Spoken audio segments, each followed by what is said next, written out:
여당 지지율 34%인데 그중에서 20대 연령별로 보니까 20대는 13%만 지지를 하더라. 당내 위기감이 커지고 있다라는 소식입니다. 여기 지금 같이 볼까요? 한국갤럽의 여론조사를 지금 꺾은 선거래프로 지금 나와 있는데 파란색이 대통령 지지율, 빨간색이 국민의힘 지지율입니다.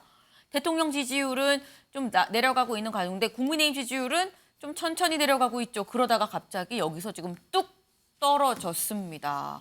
지금 13%, 윤 대통령은 17% 지지를 받는데 이 국민의힘은 13%, 20대에서를 얘기를 하는 겁니다. 20대에서 13% 지지를 받고 있다.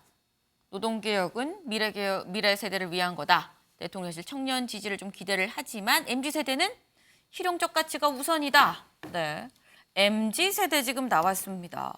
혹시 좀 감 잡으셨을까요? 민지의 정체.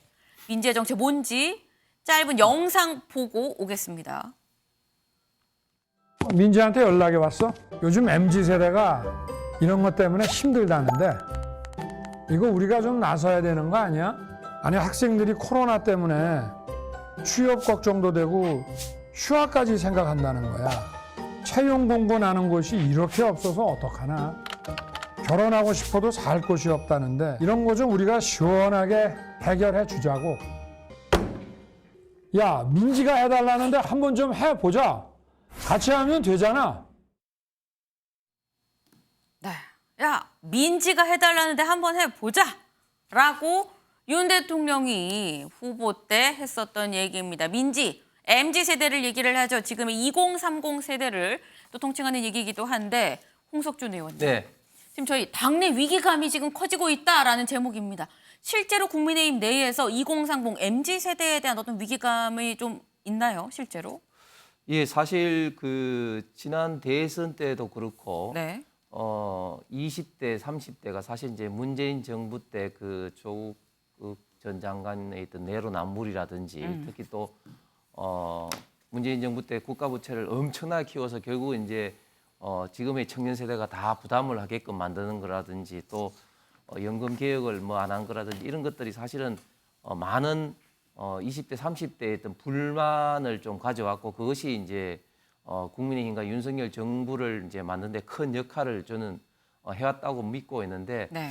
최근에 좀 지지율이 이렇게 떨어진 것은 상당히 저희들로 봐서도 위기감을 사실 많이 좀 느끼고 있습니다. 최근에 떨어진 것은 네. 뭐 여러 가지 이유가 있겠지만 제가 봤을 때는 지난 당 전당 대회 때 이준석 대표계가 뭐 일괄적으로 다 뭐 떨어진 어떤 그런 영향도 일부 좀 있을 수 있을 것 같고 가장 최근에는 또 주 69시간에 이런 어떤 그 노동시간 개편 논의가 좀 많이 좀 왜곡되고 좀 잘못 전달되는 면들이 있다. 사실 노동이 어떻게 보면 좀 유연성과 탄력성을 부과를 하기 위해서 네. 이렇게 전 세계의 어떤 흐름을 맞게끔 이렇게 노동시간 개편을 좀 논의를 하고 있는 건데 네. 마치 이제 69시간을 일해야 되는 것만 이렇게 논의가 되고 있으니까 이것은 절대적으로 노동자와 노동조합 특히 기업주의 합의에서 움직이는 것이지 이 제도가 그냥 뭐 일률적으로 뭐 일사불란하게 이렇게 움직이는 것이 아닌데 이제 이런 또 우려가 좀 있는 이런 부분이라든지 특히 만약에 이제 장시간 노동을 하고 거기에 남는 시간을 이제 장기간 휴가라든지 이런 것을 과연 실제 현장에서 네. 할 수 있느냐 이런 어떤 문제가 좀 일부 젊은 층 세대에서 지금 우려가 있는 것이 좀 사실입니다. 그래서 이런 부분에 대해서는 지금 당정이 문제점을 어떻게 현실적으로 네. 좀 보완할 수 있을 것인가. 특히 20대들에게 맞는 노동 시간의 어떤 개편이 최대한 반영될 수 있도록 지금 현재 더욱더 좀 고민하고 있다. 이렇게 좀 말씀을 드리겠습니다. 네. 김경만 의원님. 민주당도 20대 지지 확보가 고민 중인데요. 한때는 20대가 진보고 또 이런 야당 쪽에 더 가깝다라고 했지만 지난 대선 과정을 통해서 젊은 층이 공정과 상식 이 부분을 가장 중요한 가치로 여기고 있지 않는가 생각합니다. 그래서 네. 여당에 대한 20대 남성의 지지가 상당히 강했는데 한 세 가지 정도로 저는 요약이 되는데 지난번에 당대표 선거 과정에서 대통령실의 선거 개입이 상당히 공정과 상식을 넘어섰다.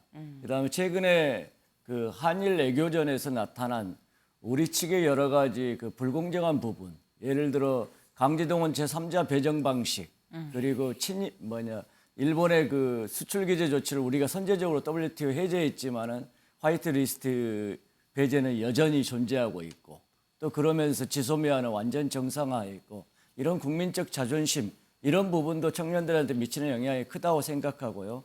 마지막 한때 우리 대선 과정에서 대통령께서 120시간 근로 이야기도 하셨는데 이번 69시간제 이런 부분도 논란이 되니까 슬그머니 다시 재검토를 지시하셨어요.